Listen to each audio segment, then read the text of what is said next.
Safety of single-engine planes have raised questions. Katie Cesney went in search of some answers. Clear.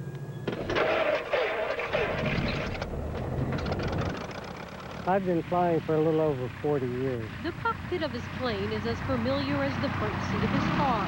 The sky, simply an extension of the road. Top is full forward, mixture full rich, 2 notches flap. And when Don Rhodes takes off in his 1969 Piper Arrow, And we're ready to go. he's confident that he knows what he's doing.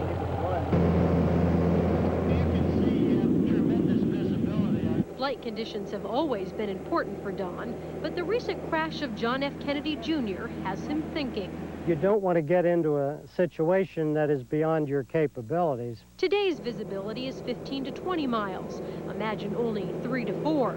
That's what John Jr. experienced. Under those conditions, there's no way you could control the airplane by looking out of the window. On the day that JFK was flying, he was using visual flight rules, which means he was looking at his surroundings to guide his flight, as opposed to instrument flight rules, which meant he would have been in constant contact with someone on the ground to tell him where he was going and how to get there. Mr. Kennedy, from what I understand, did not have any choice.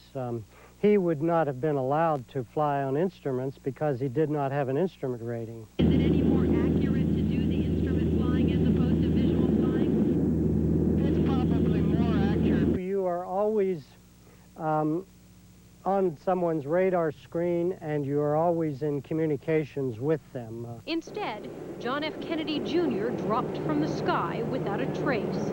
Even if the weather is super good and super clear, I will file an instrument flight plan just as if the weather is bad. And our final pre-landing checklist: gas on main, undercarriage down, pre-green lights, mixture full rich, props full forward.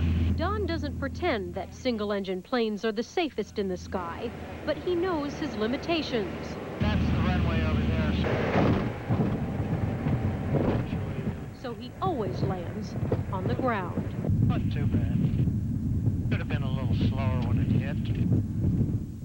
Now, Don says that it may have been an issue of just bad judgment on the part of JFK Jr. to take that trip. Again, VFR, or visual flight rule, means you simply give a date and a destination to the tower. If you don't make it, of course, a search will ensue.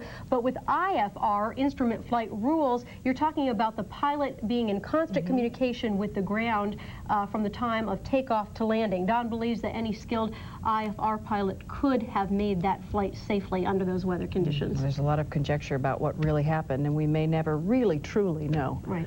All right, thanks, Katie. Well, here's the latest on this tragedy that has shaken generations of Americans.